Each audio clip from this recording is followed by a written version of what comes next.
Welcome to ಶಿಕ್ಷಕರ ಸ್ನೇಹ ಬಳಗ YouTube channel.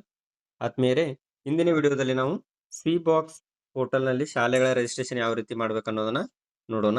ಇದಕ್ಕಾಗಿ ನಾವು C box dot WCD dot GOV.in ಅಂತಕ್ಕಂಥ ಒಂದು ವೆಬ್ಸೈಟ್ಗೆ ಹೋಗಬೇಕಾಗತ್ತೆ.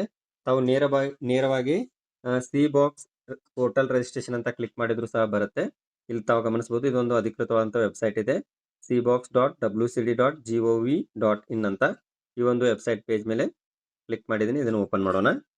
ಈ ಸಿ ಬಾಕ್ಸ್ ಅಂತಕ್ಕಂಥದ್ದು ಮಹಿಳೆಯರಿಗೆ ಸುರಕ್ಷಿತ ಮತ್ತು ಭದ್ರವಾದ ಕೆಲಸದ ಸ್ಥಳವನ್ನ ಖಾತ್ರಿಪಡಿಸುವ ನಿಟ್ಟಿನಲ್ಲಿ ಕೇಂದ್ರ ಸರ್ಕಾರ ತಂದಂತಹ ಒಂದು ಆನ್ಲೈನ್ ಪೋರ್ಟಲ್ ಆಗಿದೆ. ಇಲ್ಲಿ ತಾವು ಗಮನಿಸಬಹುದು, ministry of women and child development, government of ಇಂಡಿಯಾದ ಒಂದು ಅಧಿಕೃತವಾದಂತಹ ವೆಬ್ಸೈಟ್ ಇದೆ ಇದು.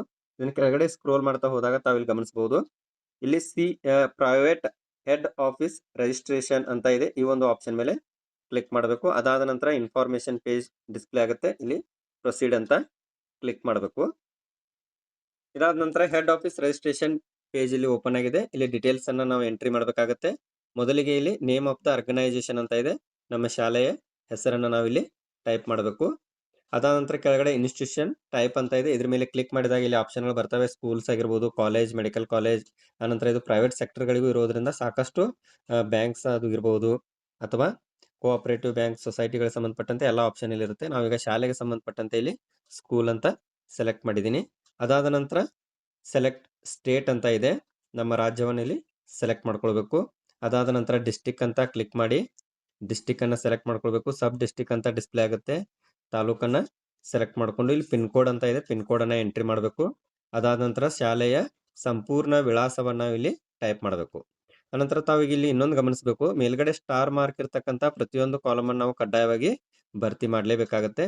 ಇಲ್ಲಿ ತಾವು ಗಮನಿಸಬಹುದು, STD ಮತ್ತು ಲ್ಯಾಂಡ್ಲೈನ್ ಸಂಬಂಧಿಸಿದಂತೆ ಇದೇನು ಕಡ್ಡಾಯ ಇಲ್ಲ. ಅನಂತರ ಮೊಬೈಲ್ ನಂಬರ್ ಮತ್ತು ಇಮೇಲ್ ಐಡಿಯನ್ನು ಕಡ್ಡಾಯವಾಗಿ ಇಲ್ಲಿ ಫಿಲ್ಅಪ್ ಮಾಡಬೇಕು. ಅನಂತರ ಆಫೀಸರ್ ಡೀಟೇಲ್ಸ್ ಅಂತ ಇದೆ. ಈ ಒಂದು ಸಿ ಬಾಕ್ಸ್ ಪೋರ್ಟಲ್ ಸಂಬಂಧಪಟ್ಟಂತೆ ನಮ್ಮ ಶಾಲೆಯ ಲಾಗಿನ್ಗೆ ಸಂಬಂಧಿಸಿದಂತೆ ಒಬ್ಬರು ನೋಡಲ್ ಆಫೀಸರ್ ಅನ್ನ ಇಲ್ಲಿ ನಾವು ಹೆಸರಿಸಬೇಕಾಗುತ್ತೆ. ಅದು ಹೆಡ್ ಮಾಸ್ಟರ್ ಸಹ ಆಗಿರ್ಬೋದು. ಆ ಒಂದು enter the name of nodal officer, ಅವರ ಹೆಸರನ್ನ ಟೈಪ್ ಮಾಡಬೇಕು. ಅವರ ಡೆಸಿಗ್ನೇಷನ್ ಹುದ್ದೆಯನ್ನ ಟೈಪ್ ಮಾಡಬೇಕು. ಅನಂತರ ಅವರ ಮೊಬೈಲ್ ನಂಬರ್ ಮತ್ತು ಇಮೇಲ್ ಐಡಿಯನ್ನು ಸಹ ಇಲ್ಲಿ ನಾವು ಎಂಟ್ರಿ ಮಾಡಬೇಕಾಗತ್ತೆ. ಅನಂತರ ಮತ್ತೆ ಇಲ್ಲಿ ಸೆಲೆಕ್ಟ್ ಸ್ಟೇಟ್ ಅಂತ ಡಿಸ್ಪ್ಲೇ ಆಗುತ್ತೆ. ಇಲ್ಲಿ ರಾಜ್ಯವನ್ನು ಸೆಲೆಕ್ಟ್ ಮಾಡ್ಕೋಬೇಕು. ನೆಕ್ಸ್ಟ್ ಡಿಸ್ಟಿಕ್ ಇದೆ, ಡಿಸ್ಟಿಕ್ ಅನ್ನು ಸೆಲೆಕ್ಟ್ ಮಾಡ್ಕೊಳ್ಬೇಕು. ಸಬ್ ಡಿಸ್ಟಿಕ್ ಇದೆ, ತಾಲೂಕನ್ನು ಸೆಲೆಕ್ಟ್ ಮಾಡಬೇಕು. ಅನಂತರ ಪಿನ್ ಕೋಡ್ ಇದೆ. ಇದೆಲ್ಲ ಆದ ನಂತರ ಇಲ್ಲಿ ಅಪ್ಲೋಡ್ ರೆಲೆವೆಂಟ್ ಡಾಕ್ಯುಮೆಂಟ್ ಅಂತ ಇದೆ. ಇಲ್ಲಿ ರೆಲೆವೆಂಟ್ ಡಾಕ್ಯುಮೆಂಟ್ಸ್ ಅಂತಂದ್ರೆ ಇಲ್ಲಿ company registration number, GST number, PAN number ಅಂತ ಕೇಳಿದ್ದಾರೆ. ಆದ್ರೆ ನಮ್ಮ ಶಾಲೆಗಳಿಗೆ ಸಂಬಂಧಪಟ್ಟಂತೆ ನಾವು ಒಂದು ಸಿ ಬಾಕ್ಸ್ ಪೋರ್ಟಲ್ ರಿಜಿಸ್ಟ್ರೇಷನ್ ಅಂತ ಒಂದು ವೈಟ್ ಪೇಪರ್ ನಲ್ಲಿ heading hockey, name of the school ಅಂತ ಹಾಕಿ, ಶಾಲೆಯ ಹೆಸರು, ಸ್ಕೂಲ್ ಡೈಸ್ ಕೋಡ್, ಶಾಲೆಯ ಡೈಸ್ ನಂಬರ್ ಅನ್ನ, ಅನಂತರ ಸ್ಕೂಲ್ ಅಡ್ರೆಸ್, ಶಾಲೆಯ ವಿಳಾಸ, ಹೆಡ್ ಅಥವಾ ಹೆಡ್ ಆಫ್ ದ ಅಥವಾ ನೋಡಲ್ ಆಫೀಸರ್ ನೇಮ್, ಅವರ ಕಾಂಟ್ಯಾಕ್ಟ್ ಬರೆದು ಕೆಳಗಡೆ ಪ್ಲೇಸ್ ಡೇಟ್ ಹಾಕಿ, HM ಸೀಲ್ ಸಹಿ ಮತ್ತು ನಮ್ಮ ರೌಂಡ್ ಸೀಲ್ ಅನ್ನು ನಾವು ಅದಕ್ಕೆ ಎಂಟ್ರಿ ಹಾಕಿದಂತಹ ಒಂದು ಪೇಜ್ ಅನ್ನ ಸ್ಕ್ಯಾನ್ ಮಾಡಿ ಇಟ್ಕೊಳ್ಬೇಕಾಗುತ್ತೆ. ಅದನ್ನ PDF ರೂಪದಲ್ಲಿ ಅಥವಾ JPG ರೂಪದಲ್ಲಿ ಅಪ್ಲೋಡ್ ಮಾಡ್ಲಿಕ್ಕೆ ಇಲ್ಲಿ ಅವಕಾಶವನ್ನ ನೀಡಿದ್ದಾರೆ. ಅದಾದ ನಂತರ ಮತ್ತೆ ಇಲ್ಲಿ ಅಡ್ರೆಸ್ ಅನ್ನ ಟೈಪ್ ಮಾಡಿ, ನೆಕ್ಸ್ಟ್ ಇಲ್ಲಿ ಕ್ಯಾಪ್ಚಾ ಕೋಡ್ ಅಂತ ಇದೆ, ಕ್ಯಾಪ್ಚಾ ಕೋಡ್ ಅನ್ನ ಎಂಟ್ರಿ ಮಾಡಿ ಸಬ್ಮಿಟ್ ಬಟನ್ ಮೇಲೆ ಕ್ಲಿಕ್ ಮಾಡಬೇಕಾಗತ್ತೆ. ಆ ಎಲ್ಲ ಮಾಹಿತಿ ಹಾಕಿ ಸಬ್ಮಿಟ್ ಕೊಟ್ಟ ನಂತರ ತಾವಿಲ್ಲಿ ಗಮನಿಸಬಹುದು, ಮೇಲ್ಗಡೆ ಒಂದು ಮೆಸೇಜ್ ಡಿಸ್ಪ್ಲೇ ಆಗುತ್ತೆ. Head office registered successfully, once approved by the district nodal officer, your login credential will be shared on officer email ID ಅಂತ ಡಿಸ್ಪ್ಲೇ ಆಗುತ್ತೆ.